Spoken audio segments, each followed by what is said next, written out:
सर्वसामान्यांच्या हक्काचा आवाज जागर जनस्थान। जुने विटको हॉस्पिटल परिसरामध्ये एकाच रात्रीत 5 व्यापारी दुकाने फोडून सुमारे 1,12,000 रोख रक्कम चोरी करणाऱ्या सराईत आरोपीस नाशिक रोड युनिट गुन्हे शाखेच्या पथकाने अटक केली आहे। चोरट्यांनी एकाच रात्री एक भांडी दुकान, 2 मेडिकल दुकाने, एक एजन्सीचे दुकान आणि एक स्वीट दुकान अशी एकूण 5 दुकाने लक्ष्य केली होती। दुकानाचे शटर आणि कुलूप तोडून आतून रोख रक्कम लंपास करण्यात आली होती। या घटनेनंतर परिसरातील व्यापाऱ्यांमध्ये भीतीचे वातावरण होते। या प्रकरणी नाशिक रोड पोलीस ठाण्यात गुन्हा दाखल करण्यात आला होता। पोलीस आयुक्त संदीप कर्णिक यांच्या आदेशानुसार गुन्हे शाखेच्या पथकाने तपास सुरू केलाय। गोपनीय माहिती आणि तांत्रिक विश्लेषणाच्या आधारे आरोपी रेल्वे स्टेशन परिसरात फिरत असल्याची माहिती पोलीस हवालदार दत्तात्रय चकोर यांना मिळाली।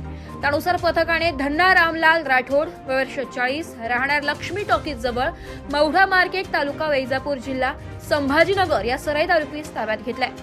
कसून चौकशीत त्याने आपल्या 3 साथीदारांसोबत मिळून जुने बिटको परिसरातील 5ही दुकानांमध्ये चोरी केल्याची कबुली दिली आहे।